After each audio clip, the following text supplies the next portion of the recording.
Olá, meu amigo, minha amiga, nossa contagem regressiva não para. Agora faltam apenas 262 dias para chegarmos às eleições de 2022. Para quem já ultrapassou mais de 3 anos com todo tipo de sofrimento e agressão à nossa sanidade mental e à nossa saúde física, está faltando muito pouco tempo. E a gente vai conseguir, finalmente, se livrar de tanta gente que tem feito tanto mal ao nosso país, ao nosso povo. Sejam bem-vindos a mais um Portal do José. Se você está chegando agora e está nos conhecendo, se inscreva aqui no nosso portal, você é muito bem-vindo. Se você já está inscrito, confira a sua inscrição, assista os nossos outros vídeos, compartilhe se você achar bacana, dê o seu joinha, porque é muito importante, mande para cá os seus comentários, porque são sempre lidos e são sempre considerados. Quero agradecer a todos vocês que fizeram muitos comentários no nosso vídeo hoje de manhã cedo, nosso encontro de manhã cedo, onde eu fiz uma análise sobre geopolítica, a participação do Brasil, o que está acontecendo lá na região da Rússia, Ucrânia, Estados Unidos. Ficou um papo muito interessante, muitas pessoas pediram para eu tocar novamente nessas pautas, eu vou fazer isso em breve. Mas o nosso assunto de hoje são as nossas questões domésticas. E como eu citei o que está acontecendo lá na Rússia, o conflito com a Ucrânia, eu me lembrei de um autor de um livro que eu tenho aqui, do Dostoiévski, chamado O Idiota, né? Esse livro aqui é um livro aqui bem poderoso, né? Um livro aqui que o Dostoiévski ele dispensa comentários, né? Uma pessoa que foi um dos maiores escritores da literatura da Rússia, e ele deixou um legado que está presente hoje em algumas figuras. Quando ele escreve um livro que tem esse título, O Idiota, o personagem central é um príncipe, o Mishkin. Só que esse príncipe ele era considerado um idiota porque ele tinha uma bondade excessiva, uma ingenuidade, uma pessoa que era muito solidária, muito preocupada com as outras, enfim. E acabava sendo confundido com uma pessoa absolutamente idiotizada. A figura do idiota, que temos aqui na literatura de Dostoiévski, é totalmente diferente da figura do idiota que nós temos hoje representado na figura da presidência da República, que é uma outra espécie de idiota. É uma pessoa que é considerada dessa forma pelo pior lado, pelo lado de ser uma pessoa cruel, insensível, egoísta, gananciosa, ambiciosa, despreocupada com o próximo, irresponsável, falastrão, enfim. Tem uma coleção de palavras que a gente pode atribuir ao idiota que preside o nosso país. E não tem como a gente pegar leve nessa questão. Eu nunca pensei que na condição de professor de Direito Constitucional eu pudesse me referir ao mais alto cargo do nosso país dessa forma, mas ele é servidor público.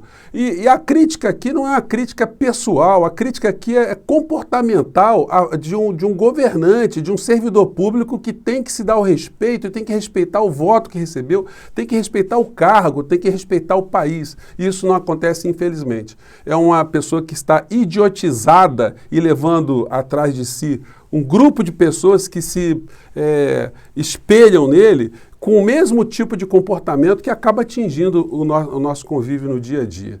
Bolsonaro está com seus dias contados à frente do nosso país. Ele está como aquele funcionário que todo mundo odeia na empresa e que todo mundo fica torcendo para ele ser demitido, até que um dia o aviso prévio dele está sendo preparado e todo mundo da empresa sabe disso, só ele que não está sabendo. Então ele fica circulando por ali, mas ele já é um peso morto. As pessoas sabem que ele vai ser chamado lá no RH para pegar a carteira dele e ir embora. Isso está acontecendo com a figura presidencial. Por mais que ele tenha sido sustentado pelo poder econômico, pela estrutura que Paulo Guedes representa à frente do nosso país na área econômica, houve e está havendo um esgotamento muito grande. Nem Augusto Aras vai conseguir proteger o Bolsonaro durante muito tempo. Aliás, sobre isso, eu comentei com vocês que eu fiz uma representação junto ao Conselho Nacional do Ministério Público, indagando por que é que foi utilizada uma resolução do Conselho Nacional do Ministério Público para criar um muro, uma contenção a processos, a inquéritos legais que são realizados no âmbito do Poder Legislativo, no âmbito da Polícia Federal, das Polícias Civis, contra algumas figuras. Ou seja, gente, A CPI acabou em novembro, foi entregue um relatório repleto de provas, de situações que o Brasil e o mundo viram e o senhor Augusto Aras ainda não viu. Então o Conselho Nacional do Ministério Público me respondeu dizendo que foi protocolada a minha manifestação, tem o número 2022-0000-799 e está ali para ser mais apreciada e respondida. Então, nem os grupos que sustentam o Bolsonaro vão conseguir mostrar a realidade que o Brasil está vivenciando de uma forma diferente. Hoje nós estamos tendo aí esse aumento dos combustíveis de uma forma muito pesada e os caminhoneiros estão saturados. Tem uma matéria hoje na revista Veja, né? Eu nem gosto da Veja, a Veja sempre fez um péssimo jornalismo ao longo da história do nosso país, mas de vez em quando eles vão abordando uma questão ou outra que é uma questão inquestionável, incontestável como essa aqui. Diz a declaração do presidente lá da Associação dos Caminhoneiros, né? Estamos saturados, diz liderança dos caminhoneiros sobre combustíveis. Deixa eu pegar o nome dele aqui.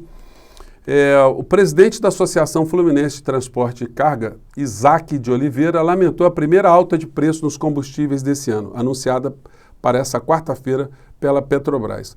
Gente, todo mundo está apavorado com o aumento de combustível, porque a gente sabe que isso acarreta um reajuste em cadeia em tudo que a gente faz no nosso cotidiano. Então, se a situação já estava muito ruim, ela vai ficar ainda mais complicada. Isso vai exigir da gente ter muita paciência.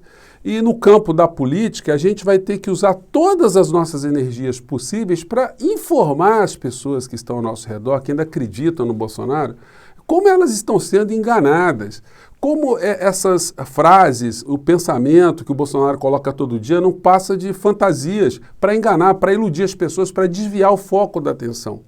Felizmente, nesse ano eleitoral, essas maluquices, elas tendem cada vez mais a perder força. As pessoas já perceberam que nós temos ali um grupo de insanos governando nosso país. E as pessoas veem a realidade, veem o insano e acabam vendo que caíram numa armadilha. Exceto o grupo ainda que segue esse fantoche, que pilota esse trem fantasma, né?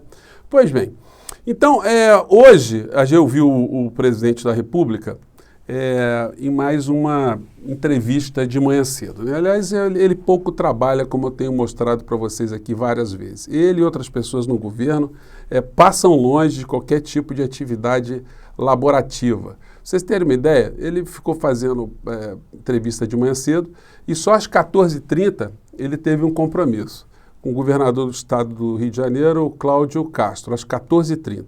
E terminou a agenda dele às 17h30, ou seja, 3 horas, né? 3 horas fazendo alguma coisa dentro da plataforma aí de trabalho. O resto foi só futrica, internet, ele fica dando essas entrevistas dele. E aí a entrevista a gente não tem como fugir delas. Porque, gente, é uma situação assombrosa. Eu fiz aqui uma série de anotações para resumir, para não passar tudo para vocês. Aqui nessa live do Bolsonaro, ele tem ali na tela do computador dele, na capinha, né, na tampa, uma inscrição, um adesivo escrito 8:32, né? Ele está se referindo ali a João 8:32, e conhecereis a verdade vos libertará. Mas ele está muito mais para João 8:44, como eu já citei aqui para vocês algumas vezes. Ele coloca isso aí, e conhecereis a verdade, e ele só fica falando mentiras e aberrações. E eu quero ver se esse tipo de situação começa, uma vez por todas, a ser apresentada para o povo brasileiro, para que as pessoas entendam o que está acontecendo, porque se isso não é mostrado, gente, o povo não desenvolve consciência crítica para lado nenhum. Então, aqui nessa fala do Bolsonaro, em dado momento, ele fala sobre o que é que está acontecendo no Brasil, por que está morrendo menos pessoas, né? Aqui por conta da pandemia. Vamos acompanhar aqui, porque se eu não mostrar para vocês, vocês não vão acreditar. Vamos lá. Se fossem salvadores da pátria, querem fechar tudo agora, porque no nosso entendimento, o que está mais salvando no Brasil é a imunidade de rebanho. Eu, por exemplo, não estou vacinado, estou muito bem. Tá? Talvez queiram fazer isso aí. Agora, o fechamento, como a própria OMS diz, não foi uma política inteligente. Gente, é um negócio impressionante como é que alguém fala tanta cretinice num curto espaço de tempo. Ele ainda colocou que a OMS está dando razão a ele, que a vacina, né, não está resolvendo nada, o que está resolvendo é a imunidade de rebanho. E aí, gente, as grosserias, as estupidezas, as aberrações foram incontáveis. Ele falou mais uma vez que nunca foi a favor do fechamento, de nada, que tinha que fazer isolamento vertical, uma coisa que ninguém fez em lugar nenhum do mundo. Defendeu de novo o tal tratamento precoce. Gente, é inacreditável. Eu não vou nem colocar para vocês, como eu tenho dito, né? E depois veio mais uma aberração, que o Omicron não está matando ninguém. Ninguém está morrendo de Omicron. Então, o que nós estamos vendo aí são ilusões, são mentiras, né? E olha só que isso acarreta as pessoas, né? O problema é todo que acontece aqui, ó, só pegando uma situação lá do Espírito Santo. Negacionistas que rejeitaram a vacina são os que mais ocupam leitos de UTI no Espírito Santo. No Espírito Santo, a rede hospitalar está sendo fortemente pressionada pelos negacionistas que não quiseram tomar a vacina contra a Covid-19. Então as pessoas morrem. Então a gente não está diante de um idiota, apenas um falastrão inocente. Nós estamos diante de um idiota que mata, um idiota cruel, um idiota desumano, um idiota que está sentado na cadeira da presidência da República. Pois bem, e falou mais, né, que o STF mais uma vez repetiu aquela mentira que o STF tirou o poder dele de comando no combate à pandemia. Vocês imaginem se o STF tivesse dado o comando da pandemia, ao combate à pandemia, a figura do Bolsonaro. Quantos de nós teria escapado a essa insanidade, a esse governo insano? E mais à frente ele disse que evitou a onda de saques aqui no nosso país com o programa emergencial, que nós teríamos uma guerra civil aqui, então nós devemos a ele o fato de não termos tido uma guerra civil, logo ele que é o maior fomentador de discórdia aqui no nosso país. E mais à frente ele atacou de novo o ministro Barroso. O ministro Barroso, Alexandre de Moraes, voltou de novo. Gente, ele está absolutamente enlouquecido, ele está tirando para todos os lados. E, desse modo, até as pessoas que ainda não tinham alguma justificativa para dar algum tipo de apoio ao Bolsonaro, vão tirando esse apoio, retirando esse apoio lentamente. Então, ele é um sujeito já morto politicamente.